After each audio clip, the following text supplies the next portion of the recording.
আমার মায়ের ভাতের থালাটা যখন দাদি ছুঁড়ে উঠানে ফেলে দিল, মা চুপচাপ নিচু মুখে মাটি থেকে ভাতগুলো তুলতে শুরু করলেন। তার চোখের অনবরত পানিতে সামনের মাটি ভিজে সেগুলো ভাতে লেগে যাচ্ছিল। সেখানে বাড়ির আরো সদস্য উপস্থিত থাকলেও কেউ এই অন্যায়ের কোনো প্রতিবাদ করেনি। সবাই খুব আয়েশ করেই খাওয়ায় আবার মনোযোগ দিল। আমি ফ্যাল করে মায়ের দিকে তাকিয়েছিলাম, কারণ ভাতগুলো তিনি আমায় দেবার জন্যই তুলছিলেন। এই বাড়ির বড় বউ হলেও ততদিনে হাঁড়ি থেকে নিজ হাতে ভাত বেড়ে খাওয়ার অধিকার শেষ হয়ে গিয়েছিল মায়ের জন্য।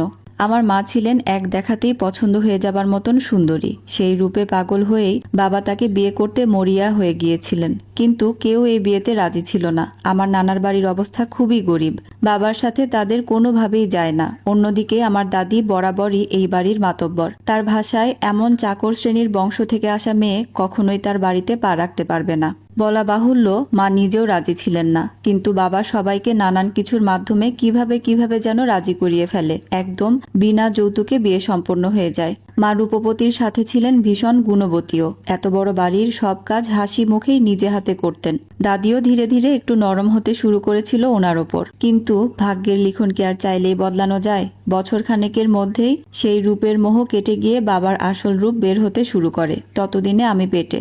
বাবা পাল্টে যেতে শুরু করলেও দাদি মায়ের বেশ যত্ন করত, এই আশায় যে একটা ছেলে হবে, তার বংশের প্রথম প্রদীপ আসবে। কিন্তু দাদির আশার বাতি নিভিয়ে আমি মেয়ে হয়ে জন্ম নিলাম, আর আমার মায়ের কপাল থেকে সুখ চিরকালের মতন বিদায় হয়ে গেল। আমার জন্মের পর থেকেই বাবা প্রায় মাসখানেকের মতন করে বাড়ি থেকে গায়েব হয়ে যেত। এরপর ফিরে আসলে যৌতুকের টাকা চেয়ে অত্যাচার চালাতো মায়ের ওপর। অথচ তারা বেশ বিত্তশালী পরিবার। সেই টাকা স্বাভাবিকভাবেই মায়ের দরিদ্র মা বাবার কাছ থেকে আনা সম্ভব হতো না কখনোই। এতে অত্যাচারের পরিমাণ বাড়ত বই কমতো না। দাদিও নিজের সামর্থ্যের বাইরে গিয়ে যথাসম্ভব অত্যাচারের চেষ্টা চালিয়ে যেত প্রতিনিয়ত। এই দুধের শিশু আমিকে নিয়ে মা বাপের বাড়িতে ফিরে যেতে পারতেন না। কিভাবে পালতো তারা অতিরিক্ত দুইটা পেট? তাই সব সহ্য করে এখানে মাটি কামড়ে পড়ে থাকতেন তিনি। সময়ের সাথে আমি বড় হতে থাকি। অবহেলা, অত্যাচার আর অত্যধিক কাজের চাপে মায়ের সেই চোখে লাগা সৌন্দর্য বহু আগেই হারিয়ে গিয়েছে। রুগ্ন হয়ে শরীর ভেঙে গিয়েছে। রূপ থাকতে ওনার কোনো দাম ছিল না এই বাড়িতে। পরবর্তীতে কাজের লোকের সমান মূল্য আর দিত না কেউ। আমাদের জন্য কোনো মতে বেঁচে থাকার মতন কিছু খাবার আর 2-3 বছর অন্তর এক সেট করে কাপড় বরাদ্দ ছিল। মা অনেক হাতে পায়ে ধরে আমায় স্কুলে পড়াতে রাজি করিয়েছিলেন বাবাকে। হয়তো ভাগ্যক্রমে ভালো ছাত্রী ছিলাম বলেই এইটুকু সুযোগ আমার মিলেছিল। একদিন বাবা সাথে করে সম্পূর্ণ অপরিচিত এক মহিলাকে বাড়িতে নিয়ে আসে। তার সাথে বছর 3-এর এক ছেলেও ছিল। পরিচয় পর্ব থেকে জানা যায় তারা বাবার দ্বিতীয় পক্ষের স্ত্রী এবং পুত্র। আমার বয়স তখন 9-10 হবে হয়তো। মা এসব দেখে মোটেও কোনো হট্টগোল করলেন না, শুধু দূরে খামের সাথে দাঁড়িয়ে এক দৃষ্টিতে তাদের দিকেই তাকিয়েছিলেন। হয়তো তিনি অনেক আগে থেকেই জানতেন এমন একদিন ওনাকে দেখতে হবে। দাদি প্রচন্ড উৎসাহের সাথে তাদের বরণ করে ভেতরে এনে বাবার ঘরে থাকার অনুমতি দিয়ে দিল। ফলে আমাদের মা মেয়ের জায়গা হলো প্রায় 1 যুগ আগে খালি হওয়া উঠানের পাশের গোয়াল ঘরের ভেতরে। সারা বছর মাটিতে পাটি বিছিয়ে থাকতাম আমরা সেখানে। এরপর আর কখনোই ওই ঘরে আমাদের যাওয়ার সুযোগ হয়নি।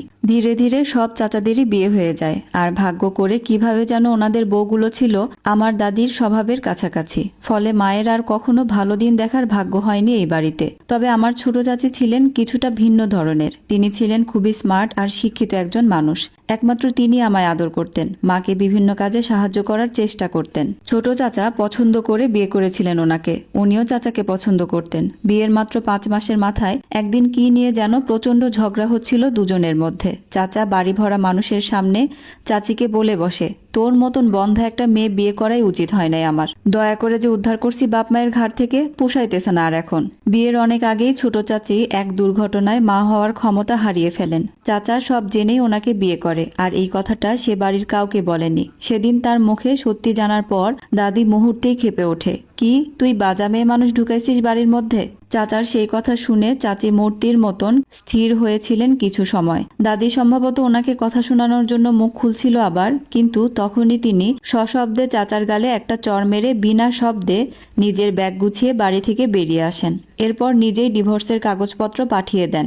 সেদিন অবশ্য সই করার সময় চাচার মন খারাপ ছিল কিছুটা। দাদি তাকে বাচ্চাদের মতন মন ভোলানো কথা বলতে থাকে, তোর জন্য অনেক ছেলে জন্ম দিবে, এমন সুন্দরী বউ নিয়ে আসবো, এই বাজা মেয়েকে তাড়াতাড়ি সই করে ছাড়ায় ফেল। এই ডিভোর্সের পরেই বাবা তার দ্বিতীয় পক্ষের সংসার নিয়ে চলে আসে বাড়িতে। এই নতুন দুজন মানুষ আসার পর থেকে মায়ের খাটুনি আরো বেড়ে যায়। বাবার আরেক বউয়ের নাম ছিল রেশমা। এই মহিলাটার ভেতরে লজ্জার ছিটে ফোঁটাও দেখিনি কখনো আমি। বংশের প্রদীপ জন্ম দিয়েছে বলে দাদি সারাক্ষণ তাকে মাথায় উঠিয়ে রাখত, আর সে নিজেও এসবের সুযোগ নিয়ে আমার মায়ের ওপর অনায়াসে জুলুম করত। সেদিন সকাল থেকে দুজনেই না খাওয়া। মা আলু দিয়ে গরুর গোশত রান্না করেছেন দুপুরের জন্য। অন্যদিন সবার খাওয়া হলে যা একটু থাকে তাই আমরা খেয়ে নেই। সেদিন মা খুব আগ্রহ নিয়ে নিজে থেকেই বলেছিলেন, বাবু আজকের তরকারি খুব মজা হয়েছে, গরম তরকারি দিয়ে ভাত খাবি, একটু নিয়ে আসি। তারপর মা গেলেন সবার খাওয়ার ওইখানে ভাত তরকারি আনতে। আমিও পিছু পিছু গিয়েছি। মা গিয়ে ভাত চাইলে স্বাভাবিকভাবেই দিয়ে দেয়, কিন্তু পরে তরকারি চাইলে দাদি তেঁতে ওঠেন। ভাত দিছি যে তাতে হয় নাই, আবার তরকারি চাও কেন?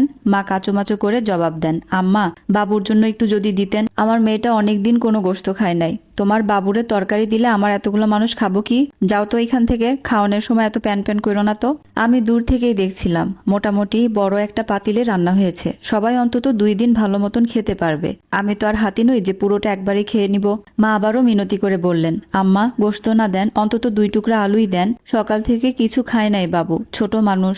তারপরই দাদি উঠে মায়ের হাত থেকে ভাতের থালাটা কেড়ে নিয়ে বাইরে উঠানে ফেলে দিল। সেই ভাতই মা উঠান থেকে তুলে নিয়ে ধুয়ে লবণ মরিচ দিয়ে মাখিয়ে আমায় দিলেন। অল্প ভাত দেখে মা নিজে খাননি, উল্টো বলেছিলেন, তোর খাওয়া দেখলেই আমার পেট ভরে যাবে বাবা। সারাদিন মা কিছু খায়নি, শুধু কান্নাই করেছিলেন। এমনিতেই প্রায় সব সময় মায়ের শরীর খারাপ থাকতো। সেই রাতে ভয়াবহ রকমের জ্বর এলো মায়ের। জ্বরের ঘোরে মা অনেক আবোল তাবোল কথা বলছিলেন। উনি মারা গেলে আমার কি হবে, আমায় কে দেখবে, ওনার একটু গয়না কোথায় যেন লুকানো আছে, আমি একা এ ঘরে কিভাবে থাকবো, আরো কত কত কি। এরপর হঠাৎই মা আবদার করে উঠলেন, বাবু আমার জন্য একটু আলু মেখে আনবি, ভাত খাবো, খুবই ক্ষুধা পেয়েছে বাবা। আমার মায়ের আলু নামক সবজিটা কখনোই পছন্দ ছিল না, খেতে পারতেন না উনি, তাই আমি ভাবলাম হয়তো ঘোরের মধ্যেই ভুলে বলেছে। কিন্তু মা আবারও বলে উঠলেন, বেশি লাগবে না, 2 টুকরা আলু আনলেই হবে। আমি নিশ্চিত হতে বলি, তুমি তো আলু খাও না মা, আজকে খুব খেতে ইচ্ছে করছে। মা আস্তে করে আবারও বললেন। রাত ভালোই গভীর হয়েছে। আমি ধীর পায়ে খাওয়ার ঘরের দিকে যেতে লাগলাম, কারণ সেখানে আলু আছে তরকারিতে। আসসালামু